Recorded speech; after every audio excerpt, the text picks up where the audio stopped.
따따르다 따따따따따르다. 유튜브 시청자 여러분들 어서오소. 사일남 송선생이라 하오.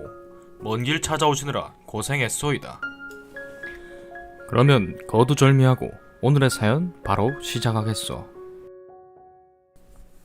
제목: 위층 때문에 스트레스로 쓰러졌었는데 사과는커녕 10시까지는 뛰어도 된다네요. 어쩌죠? 위층에 부부, 애, 개 2마리가 살고 있습니다. 정말 미친듯이 쿵쾅거리고 뛰고 시끄럽게 합니다. 그걸 저희 집은 4-5년 정도 계속 참고 있어요.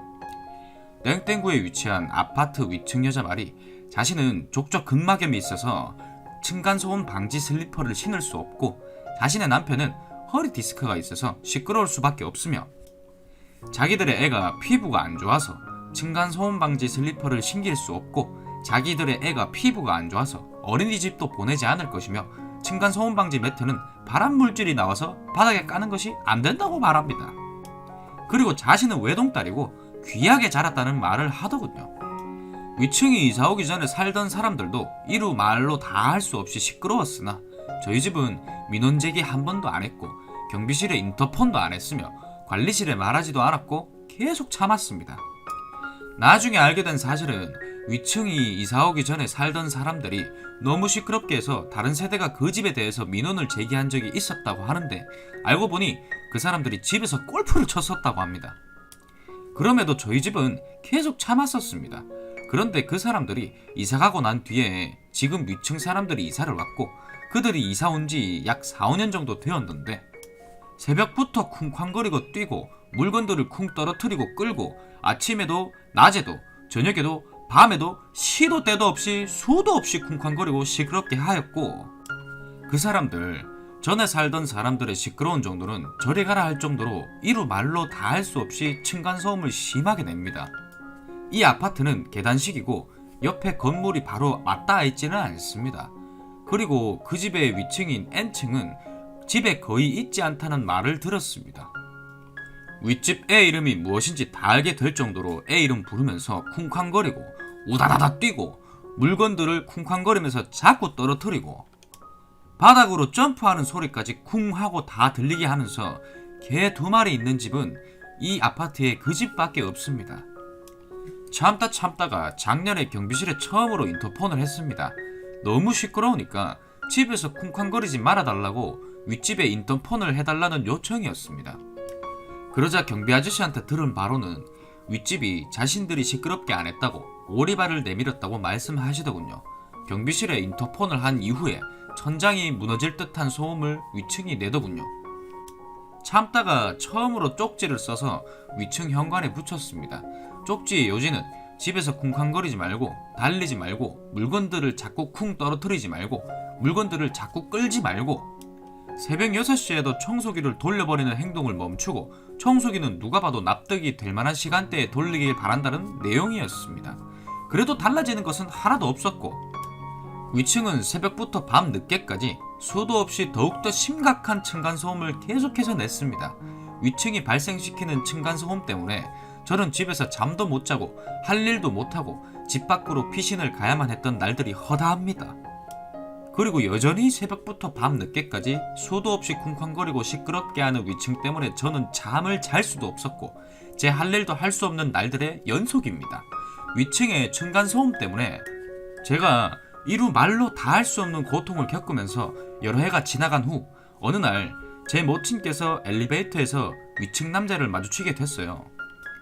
딸이 재택근무를 하는데 위층의 층간소음 때문에 많이 괴로워하고 있으니 주의를 부탁드린다고 말씀을 하셨다고 합니다. 그러자 위층 남자 말이 애가 있어서 어쩔 수 없다고 했다고 하셨습니다. 사과를 하는 것도 아니고 주의를 하겠다고 하는 것도 아니고, 애가 있어서 어쩔 수 없었다는 것은 애가 있는 집의 아래층은 위층의 층간소음 때문에 아무리 힘들어도 괴로워해서도 안 되고 무조건 참고 이해를 해주어야만 하는 것입니까?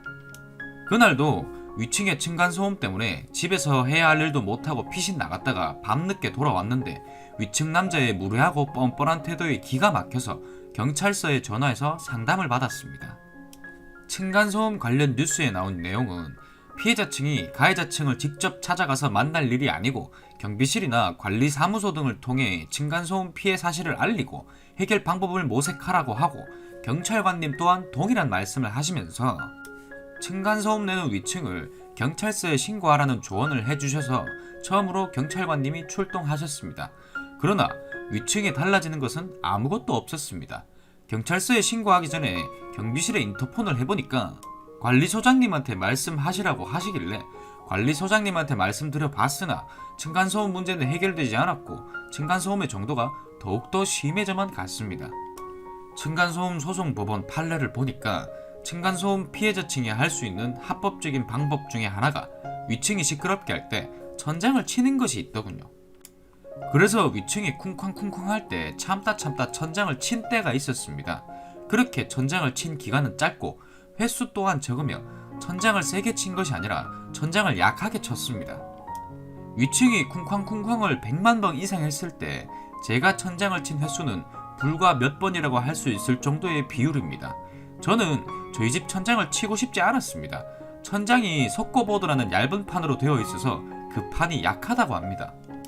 위층이 내는 층간소음 때문에 천장을 쳐서 만약 저희 집 천장이 망가진다면 저희 집 피해가 더 늘어나는 것이 되기 때문이기도 하고 제 에너지를 천장 치는 데 쓰기도 싫었기 때문입니다.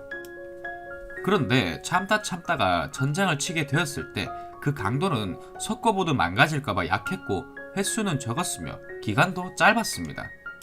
그럼에도 불구하고 위층에 그 소리가 들리긴 들렸나 봅니다. 위층이 쿵쾅거릴 때마다 천장을 쳤던 것도 아니고 참고 또 참다가 견디다 못해 위층의 층간소음이 너무 커서 괴로우니 주의해달라는 신호의 의미를 담아서 천장을 친 것인데 그것도 짧고 약하게 쳤던 것인데 그것 가지고 오히려 위층이 적반하장식으로 아래층이 천장을 친다고 관리실에 뭐라고 했던 모양입니다. 위층 사람들을 그동안 마주치지 않아서 몰랐는데 위층 남자가 관리소장님한테 저하고 만날 수 있게 해달라고 했었던 모양입니다. 나중에 관리소장님한테 들어서 그 사실을 알게 되었습니다. 입주민 대표님이 경비실에서 저희 집에 인터폰을 해서 저한테 꼭 아파트 광장으로 나와보라고 하시길래 가봤더니 그때 어떤 남자가 그곳에 있는 것을 보았고 입주민 대표님이 그 남자를 가리켜 위층 남자라고 하시더군요. 위층 남자와 저를 만나게 하려고 입주민 대표님이 저한테 아파트 광장으로 나오라고 하셨던 모양입니다.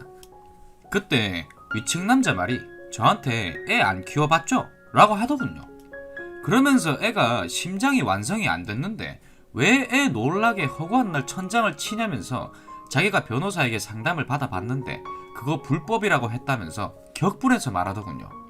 그래서 제가 허구한 날 천장을 치지도 않았거니와 위층이 새벽부터 밤늦게까지 쿵쾅거리면서 뛰고 물건들을 수도 없이 끌고 쿵 떨어뜨리고 하니 너무 괴로웠고 그럼에도 불구하고 여러 해 동안 어떠한 민원 제기도 안 한 채로 계속하여 참고 또 참다가 마침내 주의를 부탁드렸음에도 여전히 너무 시끄럽게 하시니까 제가 참다가 천장은 친 적은 있는데 천장 석고보드 깨질까봐 세게 치지도 못했고 위층이 시끄럽게 할 때 아래층이 천장을 치는 것은 법원 판례에도 합법이라고 나와있다고 했습니다.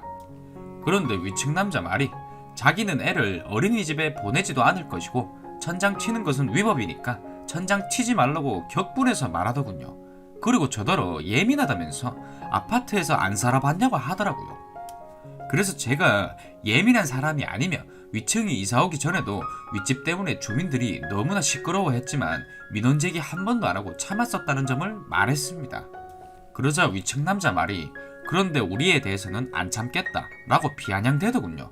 그러면서 아파트가 부실하게 지어진 것 같고 왜 위층이 시끄럽다고 하냐고 뭐라 하더군요. 그래서 저는 아파트가 부실하게 지어진 것이 아니라고 말했습니다. 그리고 저는 어렸을 때부터 아파트에서 살았고 제 부모님께서 이웃에 피해주면 절대 안 된다고 하시면서 어렸을 때부터 발 뒤꿈치를 들고 걷게 교육을 철저히 시키셔서 저는 어떤 곳에서든지 발 뒤꿈치를 들고 다니는 것이 습관이 되어 있고 저희 집은 항상 발 뒤꿈치를 들고 다니고 층간소음 방지 슬리퍼를 신고 다니는 점과 집에서 절대 뛰지 않고 조심히 다닌다는 점을 말했습니다. 그래서 저희 아랫집에서는 저희 집에 사람이 사는지 아닌지 모를 정도로 발소리도 안 들린다고 말했다는 점과 따라서 아파트가 부실하게 지어져서가 아니라 어떻게 생활하는가에 따라서 층간소음이 발생할 수도 아닐 수도 있다는 점을 말했습니다.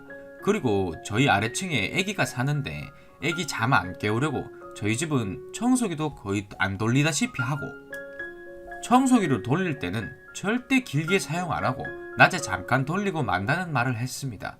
그리고 아이가 있는 집들은 제 주변 분들의 경우나 다른 집들의 사례들을 들어보면 아래층에 피해를 안 주려고 층간소음 방지 전용 매트 두께가 최소 4cm 이상을 깔고 층간소음 방지 슬리퍼를 꼭 신기며 그 상태에서 또한 뛰지 못하게 교육을 철저하게 시킨다는 말을 했습니다.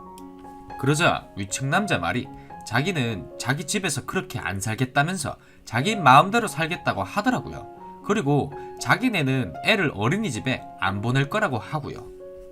또 자기네는 돈이 없어서 층간소음 방지 매트를 못 깔겠다고 하더라고요. 그러면서 자기네들한테 뭘 원하냐고 격분해서 묻더라고요. 그래서 저는 제가 위층에 바라는 점은 복잡하거나 어려운 것이 아니라 쿵쾅거리는 소음은 저주파 소음으로서 이어폰으로도 막을 수 없고 그 소음으로 인한 피해는 이루 말로 다 할 수 없으니 집에서 뛰지 말기를 바란다고 했습니다. 그러자 위층 남자 말이 자기는 저주파고 뭐고 알고 싶지도 않다고 하더라고요. 사과를 하는 것이 아니라 오히려 적반하장식으로 나오는 위층 남자의 태도를 보면서 저런 사람과 말 섞고 싶지도 않고 차라리 내가 더 참겠다는 관용의 모습을 보여주자는 마음으로 위층 남자에게 앞으로 위층이 아무리 시끄럽게 하여도 제가 그 어떤 대응도 하지 않고 계속 참고 있었던 때와 마찬가지로 경비실에 인터폰도 하지 않겠고 관리소장님께 말씀드리지도 않겠으며 천장을 치지도 않겠고 경찰서에 신고도 하지 않겠으며 지금까지도 많이 참았지만 앞으로 더욱더 많이 참도록 하겠습니다 라고 말했습니다. 그러자 위층 남자의 태도가 조금은 누그러지더군요. 저한테 위층 남자는 여전히 사과말 한마디도 하지는 않더군요. 그 후에 층간소음이 전혀 줄어들지 않은 것은 물론이고 오히려 점점 더 심해지더군요. 그래도 제 말을 지키려고 그 어떤 대응도 하지 않고 계속해서 참았습니다. 그러다가 위층에 쪽지를 써 붙여봐야겠다는 마음으로 올라갔다가 내가 위층 사람들한테 식사든 차든 대접을 해드리겠다고 말하면서 이웃 간에 서로 좋은 감정으로 지내보려는 시도를 해봐야겠다는 생각이 들어서 위층에 찾아가서 처음으로 초인종을 눌렀습니다. 그때 처음으로 위층 여자를 보게 되었고 위층 여자와 대화를 하게 되었습니다.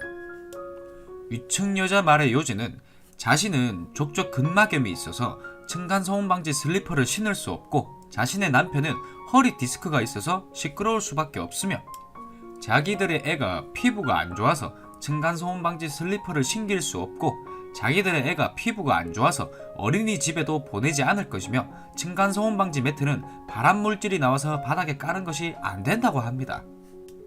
그리고 자신은 외동딸이고 귀하게 자랐다는 말을 하더군요. 그리고 아래층에서 천장을 계속 쳐서 자기가 공황장애 걸린 것 같다고 하더군요. 그러면서 저한테 언니라고 불러도 되죠? 라고 묻더니 꼭 차를 같이 마시자고 하더군요.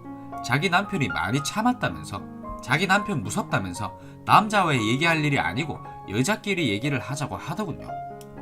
그래서 제가 차든 식사든 제가 대접해 드리겠다는 것과 나는 천장을 계속 치지도 않았고 천장을 친 횟수와 기간은 짧다는 점과 천장이 석고보드여서 세게 치면 천장이 망가질까봐 세게 치지도 못했다는 점과 위층이 너무 시끄럽게도 내가 천장을 아예 안 치고 참고 넘어간 날들이 거의 대부분이다시피 하다는 점 및 천장을 세게 안 쳤는데도 위층에서 그 소리가 들릴 정도면 위층에서 바닥을 쿵쾅거리면서 찍고 달리고 물건들을 떨어뜨리고 끌 때 그 중력에 의하여 그 소리가 얼마나 크게 들렸겠는가와 그럴 때마다 아래층 천장이 울리고 너무 괴로웠다는 점을 말하면서 위층이 내는 층간소음 때문에 나는 집에서 일도 못하고 잠도 못 자고 집 밖으로 피신 다니는 날들이 허다했고 없던 두통과 심한 스트레스를 겪고 있다고 말했습니다. 그리고 위층의 층간소음 때문에 제가 제 모친과 함께 피신하러 집 밖으로 나갔을 때 길에서 제 모친께서 미끄러지셔서 뼈가 심하게 골절되셔서 제가 응급실에 모시고 갔었고 뼈가 부러지신 정도가 심하셨기 때문에 입원해서 수술을 받으셨고 입원 치료 및 통원 치료를 받으셨으며 또다시 동일한 과정 입원 수술 입원 치료 통원 치료를 밟으며 수술을 받으셔야만 하는 상황이시라는 점과 그로 인해서 하시던 일을 할 수도 없게 되었다는 점 및 뼈가 부러지시는 순간에도 딸이 걱정할까봐 비명 한 번 안 지르셨고 모든 고통을 참으셨다는 점을 말하면서 위층이 제 모친의 뼈를 일부러 부러지시게 한 것은 아니지만 위층의 층간소음 때문에 아래층의 피해는 이루 말로 다할 수 없고 제 모친께서 골절사고를 당하시게 된 원인이 제 모친께서 잘못하신 것이 아니라 제 모친께서 잘못하신 것이 전혀 없으시고 딸을 위하는 마음으로 층간소음 피신하러 딸과 함께 동행하셨다가 길에서 미끄러지셔서 골절사고를 당하게 되신 것이기 때문에 딸로서 마음이 너무 많이 아팠다고 말했으며 제 모친께서 당하신 골절사고의 책임을 위층에 묻는 것이 결코 아니며 다만 위층의 층간소음이 아래층에게 피해를 직간접적으로 입힌 것이 사실임을 알려드린다고 말했습니다. 그러자 위층의 여자 말이 어머니 다친 게 그럼 누구 잘못이에요? 우리 잘못이에요? 라고 쏴붙이면서 얘기를 하더군요. 그래서 위층이 제 모친을 일부러 다치시게 했다는 뜻이 아니라는 점과 위층의 층간소음 때문에 저와 피신을 나가셨다가 골절사고를 당하시게 되셨다는 점 및 제 모친께서 당하신 골절사고의 책임을 위층에 묻는 것이 아니라는 점을 다시 말했습니다. 위층 여자 말이 뭘 원하는 거냐고 여전히 쏴붙이며 말하더군요.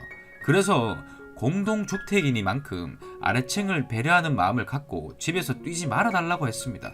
그렇게 마무리 지었으나 그 후에도 여전히 쿵쾅거리고 오히려 층간소음의 정도가 심해지더군요. 위층의 몰상식한 모습과 조금도 달라지지 않고 오히려 더한 층간소음을 내며 그도 모자라서 뻔뻔하게 적반하장식으로 나오는 위층의 태도 때문에 제가 제 일도 못하고 잠도 못 자고 더 스트레스를 받아서 급기야는 집에서 의식을 잃고 쓰러지기까지 했습니다. 그때 제 모친께서 의식 잃고 쓰러진 저를 발견하셨기 때문에 제가 살 수 있었습니다. 그 후에 병원에 갔더니 시민성 졸도에 관한 말씀을 하시더군요. 또한 시민성 졸도에 관한 의학적 연구 결과는 시민성 졸도라는 것이 부당함, 억울함, 극한의 스트레스 등을 지속적으로 참을 때 신체에 나타날 수 있는 반응이라고 합니다. 그동안 위층이 아무리 층간소음을 시끄럽게 냈어도 제 모친께서 위층에 올라가신 적이 없으셨는데 딸이 층간소음 때문에 그로 인한 고통으로 죽을 수도 있겠다 싶으셔서 위층에 과일을 가져다 주시면서 위층 여자에게 층간소음 때문에 딸이 의식을 잃고 쓰러져 졸도까지 했다는 점과 공동주택이니 주의해달라는 말씀을 하셨다고 하십니다.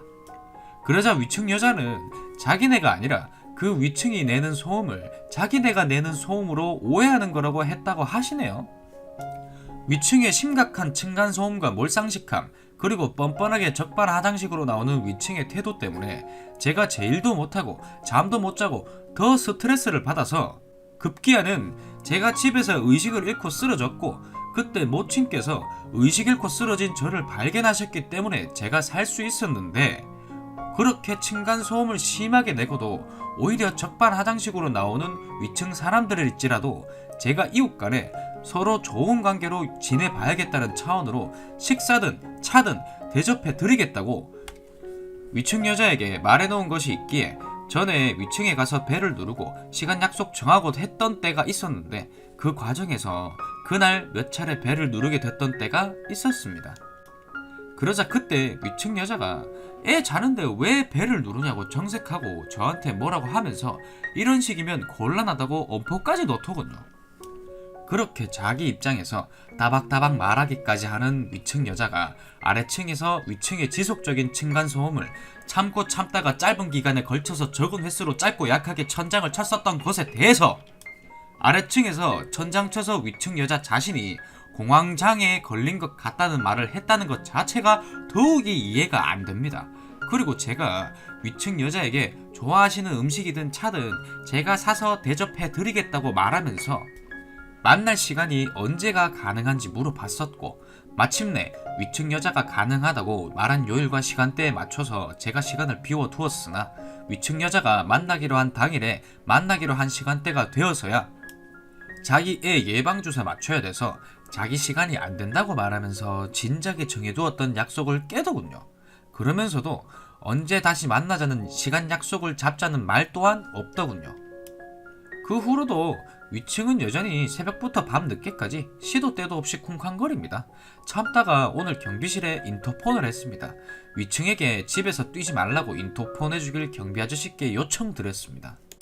경비 아저씨께서 위층에 인터폰 하시고 위층 남자가 경비 아저씨께 격양된 목소리로 말하는 것까지 저희 집에서 다 들리더군요.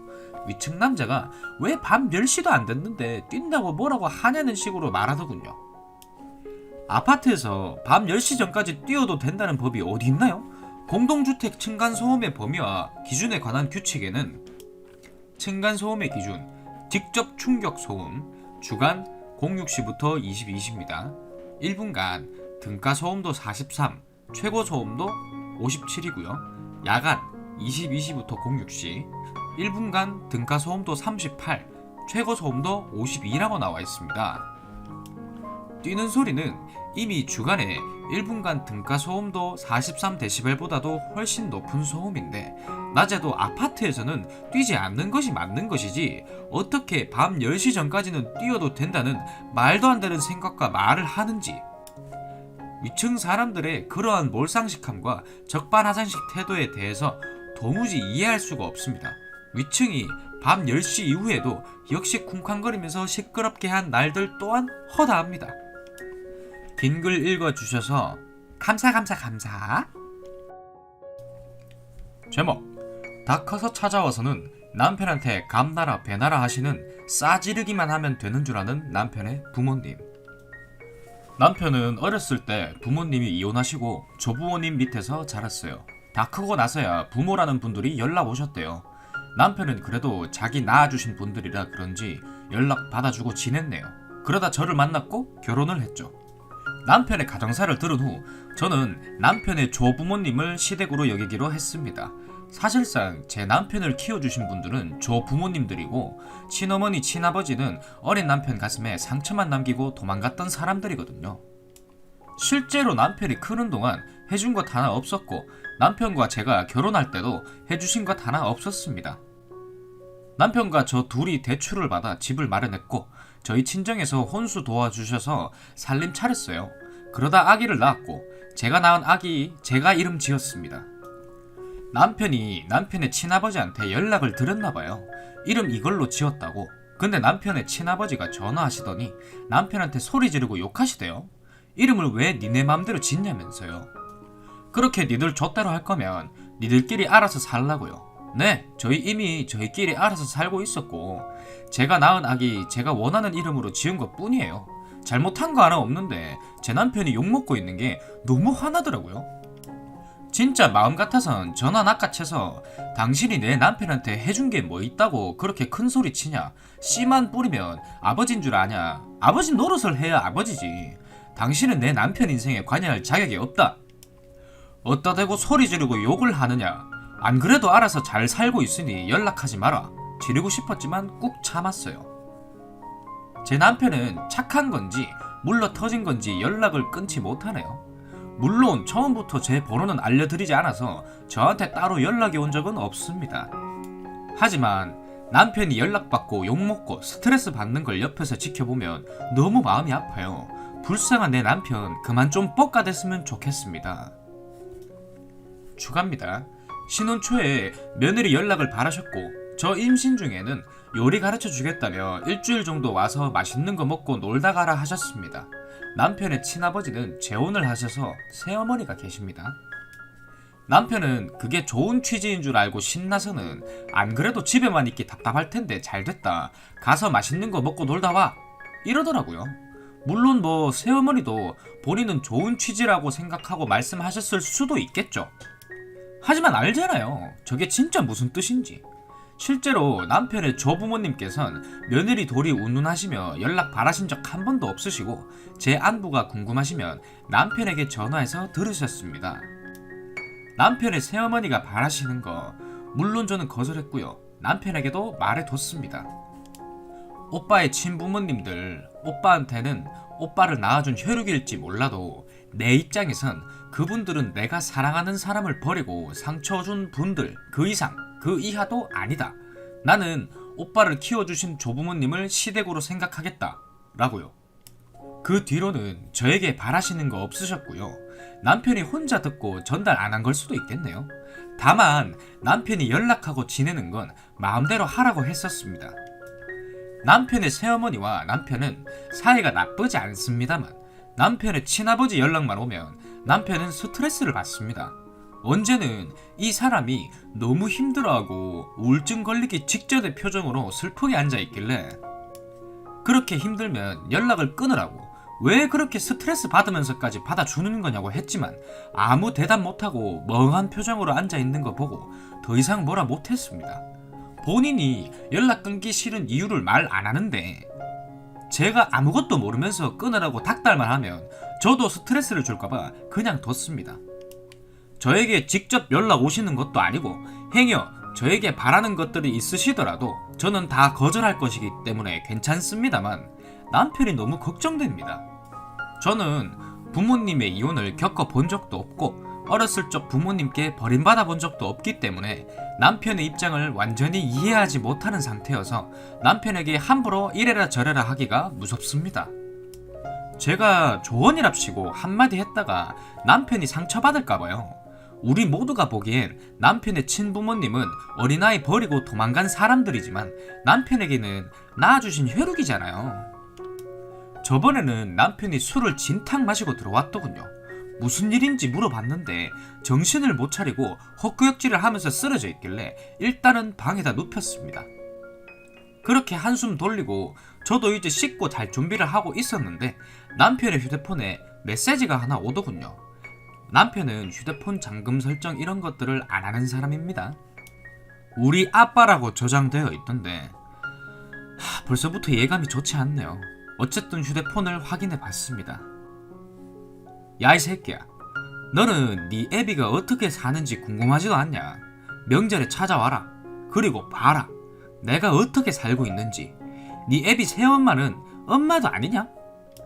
이 메시지 달랑 하나 와 있더군요. 통화 목록을 봤습니다.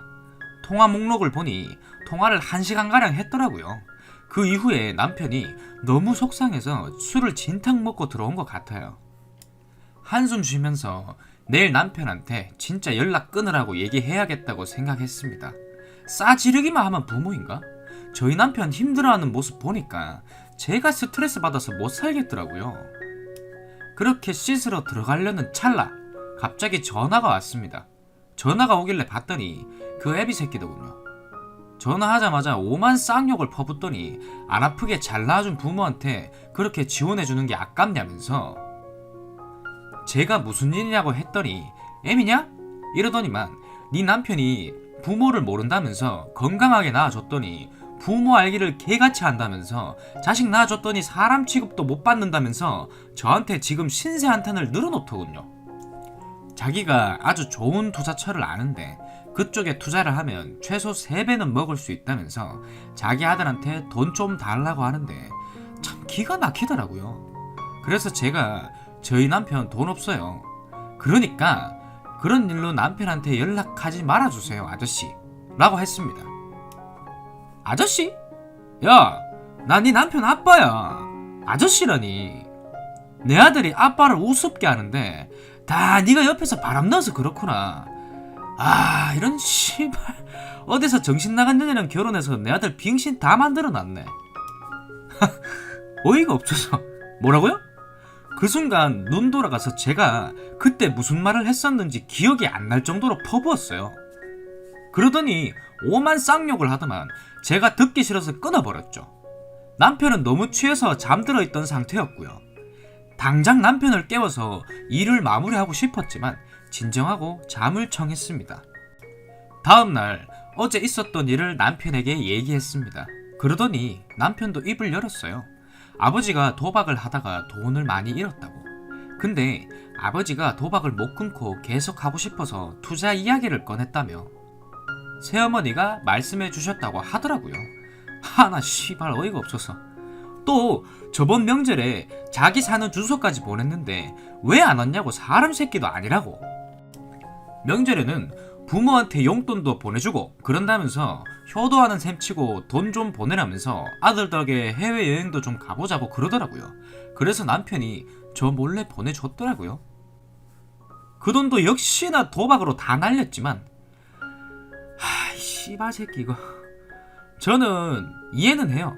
거의 30년 만에 다시 연락이 닿은 아버지인 거.